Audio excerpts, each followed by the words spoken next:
Olá pessoal, tudo bem? Nós faremos agora a análise do artigo intitulado A Etnografia Crítica como Aprendizagem e Criação de Saberes e a Etnopesquisa Implicada, Entretecimentos. Nós faremos aqui a divisão dos estudos desse artigo em três partes, em três videoaulas. Vale lembrar também que ao final dessas videoaulas nós vamos postar simulados, com questões objetivas referentes a esses estudos. Então nós teremos 3 simulados divididos em níveis: fácil, médio e difícil. Todos eles também serão corrigidos em videoaulas, tá bom? Se você está assistindo a esse vídeo pelo YouTube, pode acessar o nosso curso clicando no link que está na descrição desse vídeo, tá bom? Então vamos lá, pessoal. Etnografia crítica como aprendizagem e criação de saberes. Nós temos aqui um nome já conhecido, que diz respeito à própria etnografia, esse método de estudos, de descrição, e um nomezinho também muito já conhecido por nós, principalmente quem estuda essa bibliografia de vertente marxista, que é crítica. Então nós temos aqui uma etnografia crítica. Se há essa especificação, crítica, é porque busca-se aqui de alguma forma diferenciar essa etnografia que se faz presente nessa pesquisa, de quaisquer outras perspectivas de etnografia, porque a daqui é uma etnografia crítica, que busca de alguma forma uma mudança, uma transformação social, e nós vamos ver isso nesse artigo. Não basta aqui fazer a descrição de comportamentos, de comunidades, descrição de culturas, Busca-se também dar voz aos excluídos, aprender com esses excluídos, e, consequentemente, fazer com que esses excluídos também aprendam. Então eles não são vistos aqui como meros objetos de pesquisa, eles também são vistos como sujeitos, sujeitos ativos que participam, produzem conhecimento e também podem aprender na própria pesquisa. Então há aqui essa perspectiva crítica, etnografia crítica como aprendizagem e criação de saberes. Então, por meio da etnografia a gente aprende, e também cria conhecimento, a gente cria saberes, e a etnopesquisa implicada. Então a perspectiva aqui, pessoal, é de uma pesquisa que já assume um posicionamento. Não se trata aqui de uma perspectiva neutra, esse distanciamento entre o objeto, entre o investigador e o objeto que está sendo investigado. Algo muito comum na perspectiva do positivismo clássico, o distanciamento do investigador com o objeto investigado, essa busca por neutralidade. Aqui não, aqui já é uma perspectiva implicada, crítica. Há essa aproximação do investigador com o objeto que está sendo investigado. Não há aqui a ideia de neutralidade. Existe a objetividade científica, mas essa neutralidade, ela é deixada de lado no sentido de assumir um posicionamento. Então o investigador, ele assume sim um posicionamento, ele tem crenças, tem posicionamentos. Então não se trata aqui de uma pesquisa meramente neutra. Por isso que isso vai de encontro ao positivismo, tá bom? Então a gente vai analisar aqui de forma breve o resumo e o primeiro item que compõe esse artigo, tá bom? Vejamos aqui o que nós temos no resumo. O presente artigo apresenta a etnografia como um dispositivo de pesquisa, ao mesmo tempo heurístico e formativo. Então, ao mesmo tempo que esse dispositivo de pesquisa, a etnografia, serve para a gente descobrir, para a gente investigar fatos, serve também como dispositivo formativo. O próprio investigador, ele vai se formando por meio da própria pesquisa. Então, a etnografia, além de produzir conhecimento, ela forma o investigador. E também, é claro, tem impactos nos objetos, nos indivíduos que estão sendo investigados. Então, ao mesmo tempo, é um dispositivo que busca descobrir e investigar fenômenos, fatos, né? Também é um dispositivo que contribui para a formação, né? A formação. Essa característica da etnografia é realçada quando se realiza nos argumentos construídos, entretecimentos entre a demarche etnográfica, né? Essa caminhada que a etnografia vai tendo, né? A etnografia ela não foi a mesma sempre, né? A gente teve mudanças importantes nessa forma de estudar os fenômenos, nessa forma de estudar, né, as comunidades, as culturas. Então a própria etnografia ela também vai sofrendo modificações, mudanças, né, no decorrer da sua própria história, tá bom? Então, entretecimentos entre essa demarche etnográfica e suas experiências aprendentes e as características principais da etnopesquisa implicada. Na medida em que a implicação cultivada nesta modalidade de pesquisa como um modo de criação de saberes põe em evidência os vínculos do pesquisador no processo de construção desses saberes e as aprendizagens fulcrais que aí se realizam, né? Então, este investigador, ele realiza as suas pesquisas, né? Se utiliza da etnografia para descrever esses fenômenos, né? E ao mesmo tempo ele vai se formando, ele vai aprendendo.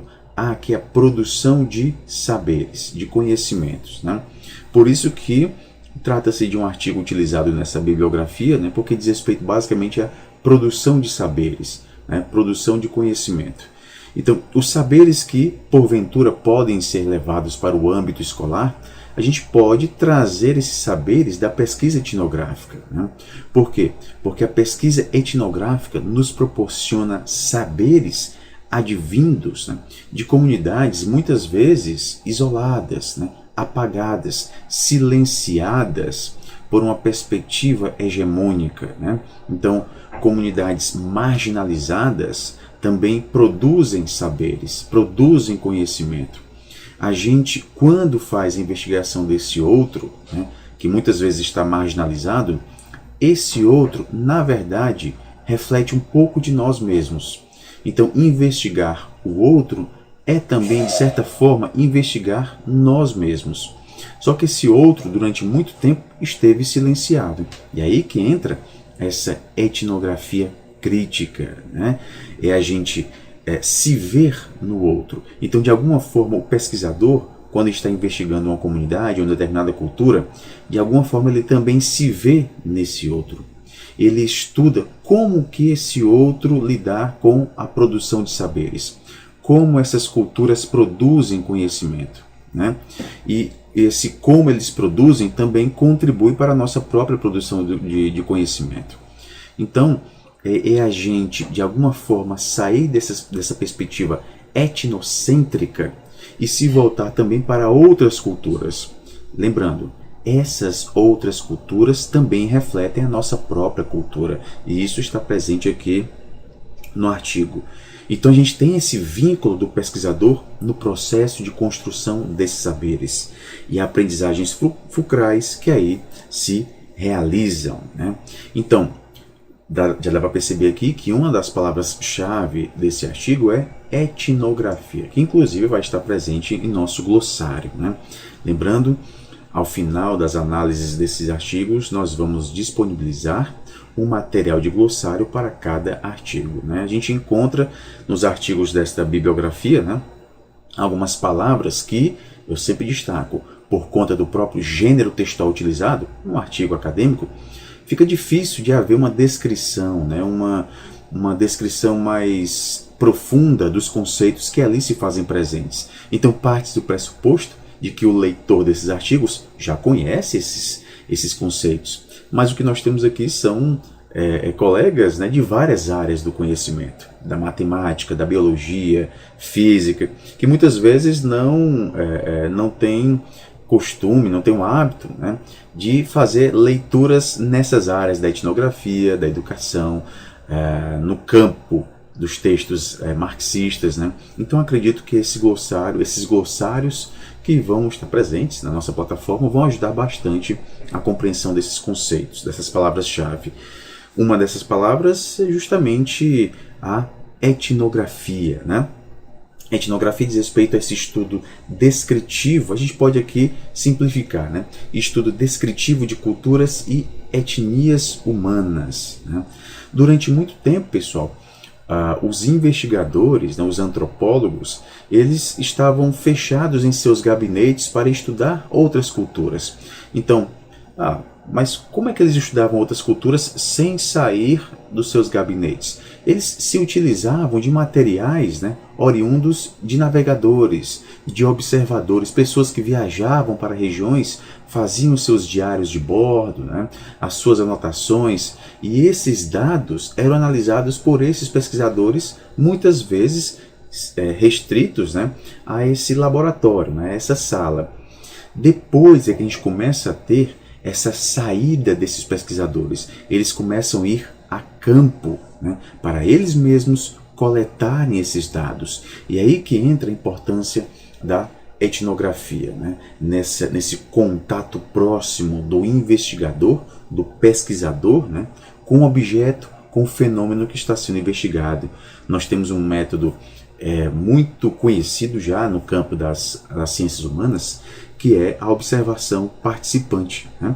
O observador, né, o pesquisador, quando ele está inserido naquele meio no qual ele vai coletar os seus dados, de alguma forma ele já está participando. A sua simples presença naquele ambiente já altera a normalidade, né? Então, trata-se aqui de uma observação participante. Eu, por exemplo, quando fiz as minhas pesquisas do mestrado e doutorado, eu fiz gravações em sala de aula, né? Então, quando eu ia fazer gravação em sala de aula, eu já sabia que a minha presença ali já estava impactando, né, na normalidade daquela sala de aula. Tratava-se de uma observação participante. Então, nós tínhamos aqui um viés etnográfico, tá bom? Então, a etnografia busca descrever e interpretar hábitos, costumes, valores e práticas de uma comunidade específica. Hoje, a etnografia é um método consagrado no campo da pesquisa antropológica, tá bom? Então, um conceito que se faz muito presente aqui é justamente da etnografia.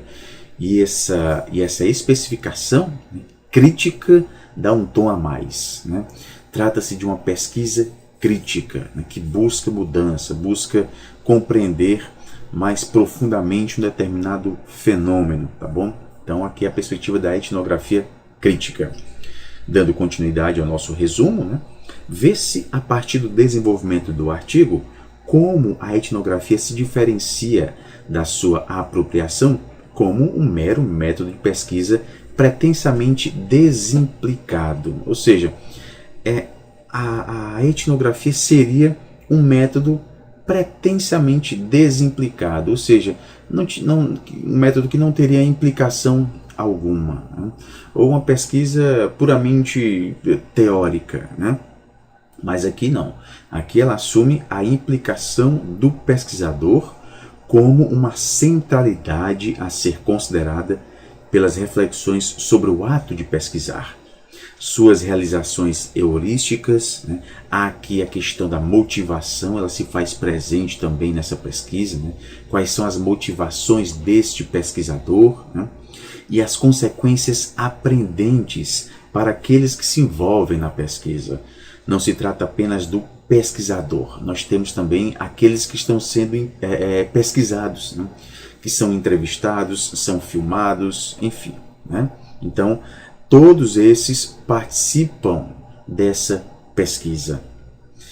Compreendemos que a etnografia, como uma posição epistemológica, né, a etnografia como um campo que produz conhecimento, metodológica e política, né, há um posicionamento político também, né, há aqui um papel social relevante no que diz respeito à pesquisa etnográfica, como uma atitude de pesquisa implicada.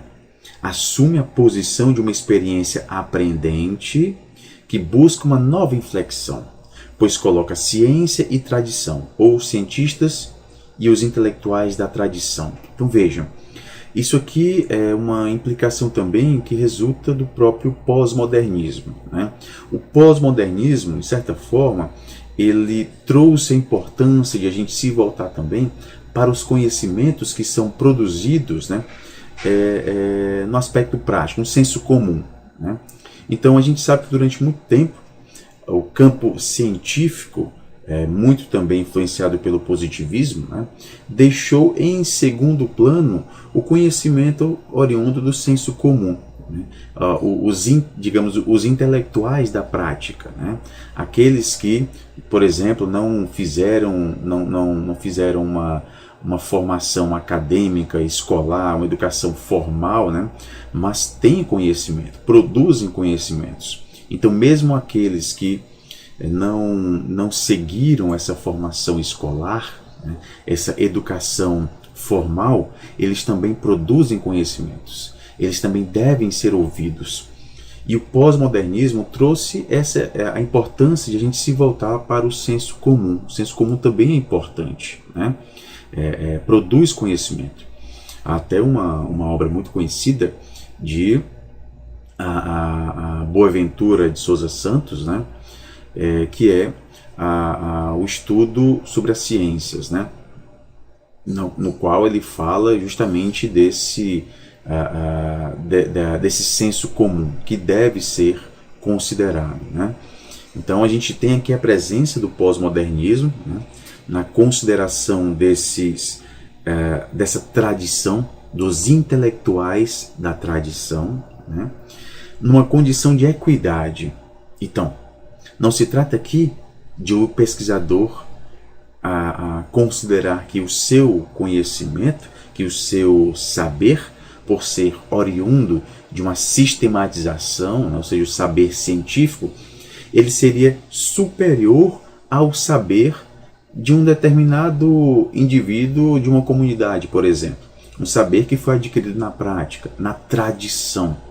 Então, esse investigador não deve ver o seu saber como sendo superior ao saber de alguém, né, de uma comunidade que está sendo investigada.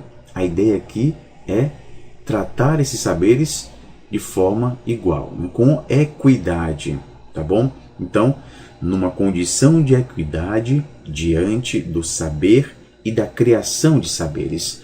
Como eles criam saberes? Como determinados povos, determinadas comunidades criam saberes?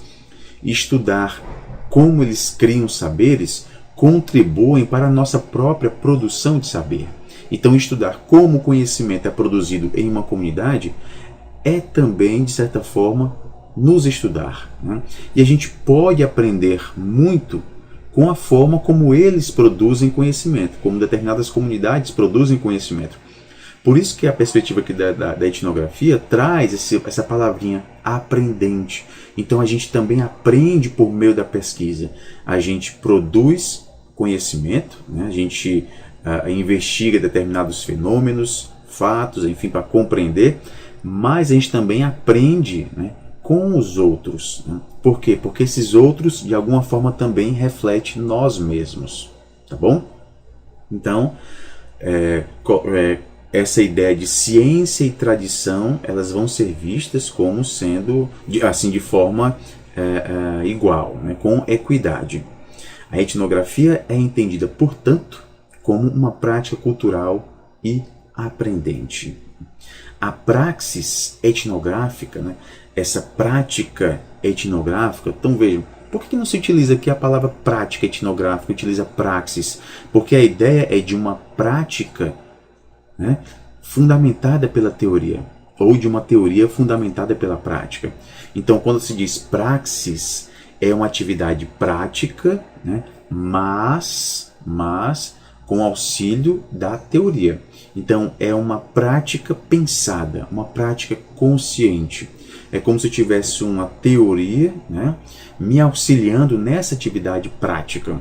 E eu sabendo que essa minha prática ela vai sofrer transformações. Né? Por quê? Porque a sociedade vai mudando, né? A gente vai encontrando novos obstáculos. Esses novos obstáculos vão fazendo com que a gente tenha de mudar a nossa própria prática. Então, a nossa prática vai sofrendo transformações, mudanças, e o campo teórico vai nos ajudando nessas mudanças. Por isso que a gente tem esse nome praxis e não meramente prática, né? Então, a praxis etnográfica, ou seja, a etnografia como uma prática que nos desafia e nos faz refletir. É uma aprendizagem dinâmica, por vezes caótica, da educação cotidiana. A etnografia é, portanto, um processo de busca compreensiva que nos ensina a aprender ou mesmo a reaprender a nossa própria condição humana. Então, quando a gente estuda o outro, nós estamos nos estudando também, né? A nos ver pelos olhos do outro e tentar compreender o outro, compartilhando também o seu olhar, né? Compreender o outro a partir do olhar desse outro, né? Então é como se a gente tivesse se despindo, né, do nosso próprio olhar e estivesse assumindo um olhar do outro, né? Durante muito tempo, as pesquisas dessas comunidades minoritárias ou marginalizadas, né, eram pesquisas realizadas por pessoas que não pertenciam a essas comunidades. Então, o que a gente tinha era a visão de alguém que não pertence a esse outro, falando sobre esse outro. Então, esse outro, durante muito tempo, não teve voz, né? A sua voz, ela era, digamos, veiculada por meio da voz do outro, né? Então, por exemplo, bem simples, é um branco falando sobre racismo, né? Sobre a história do racismo, as dificuldades que os negros enfrentam. Então, é alguém trazendo, veiculando a voz do outro, né? Então, isso é um pouco de a gente trazer uma linguagem, mas a partir do olhar do outro. Então, a nos ver pelos olhos do outro e tentar compreender o outro, compartilhando também o seu olhar. É dar voz a esse outro, né? É com tal perspectiva, tendo como proposta observar e compreender a aprendizagem e a educação por um olhar outro, né? Então, como se dar a produção do conhecimento para esse outro, né? Assim como espaços outros de formação, via o trabalho etnográfico como um processo educativo e cultural que escrevemos o presente texto. A referida experiência etnográfica está pautada em compreensões político-educacionais em relação ao compromisso social para com os povos e grupos sociais marginalizados. Aqui vem essa perspectiva crítica, né? Há um compromisso social. Não se trata aqui de uma pesquisa descompromissada. É uma pesquisa implicada, uma pesquisa crítica. Há um compromisso ao se fazer essa pesquisa. Um compromisso étnico, social, né? Compromisso social para com esses povos marginalizados historicamente pelos processos da colonização brasileira e os imperialismos globais. Diversos autores sociais tiveram seus saberes e práticas tradicionais singulares ignorados pela implementação das bases educacionais racionalistas brasileiras. Então, a nossa própria educação brasileira, ela ignorou também, né, os saberes desses povos tradicionais, as práticas desses povos tradicionais, né? Então, essa etnografia crítica, né, essa pesquisa implicada, visa dar voz a esses que durante muito tempo foram silenciados, inclusive pela educação brasileira. Uma vez que essa educação, essas práticas estavam aliadas às lógicas capitalistas que se organizaram e se desenvolveram no país. Na pesquisa etnográfica com os índios Quiriri, e é citada que essa pesquisa, né, traz inclusive a etnoaprendizagem, né, e com anexo a essa aula, eu trago também a tese de doutorado que foi bastante citada nesse artigo. Tese, por sinal, muito interessante, que fala dos índios Quiriri, né? Então, nessa pesquisa dos índios Quiriri, do sertão baiano, inspirou a pesquisa etnográfica de doutorado que é citada aqui nessa pesquisa, né?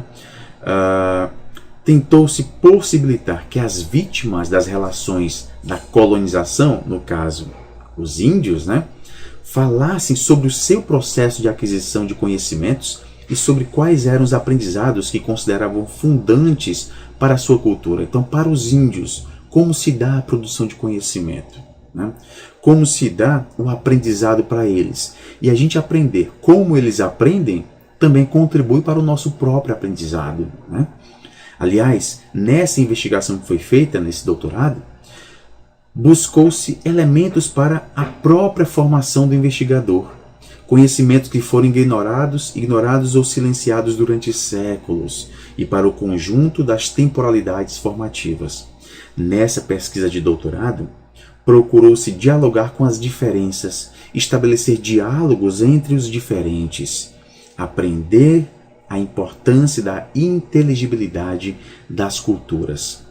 Nesse âmbito, a autora da pesquisa compreendeu que, por meio da tradição Quiriri, disseminada pela narrativa enquanto prática sociocultural e política, de sentido de organização do próprio cotidiano e suas várias experiências em grupos, são aprendidas, refletidas, reelaboradas e transmitidas às normas sociais. As normas sociais são transmitidas via oral, né? São transmitidas oralmente. Então a gente tem uma importante tradição oral dos povos indígenas, mais especificamente que nessa pesquisa, dos Quiriri, né? A divulgação de valores e crenças pertinentes ao seu dinâmico contexto cultural. Assim, a autora pôde experienciar por meio dessa pesquisa etnográfica, né, o cotidiano Quiriri, o que são as formas de aprendizagem, como processos mutualistas e de implicação sociocultural, como, por exemplo, o complexo processo formativo das xamãs parteiras, eivado de mistérios cosmológicos, em geral, insondáveis. Então, uma pesquisa bastante interessante foi feita, na perspectiva da etnografia crítica, né, dos índios Quiriri, né? Então, essa pesquisa é bastante citada aqui nesse artigo, uma vez que trata da etnografia crítica, né? Aqui, como anexo a essa nossa aula, vou postar também essa tese para quem tiver um tempinho a mais se mergulhar aqui na leitura. Eu tenho certeza que vai contribuir também para a compreensão dos conceitos que se fazem presentes nesse artigo. Tá bom, pessoal?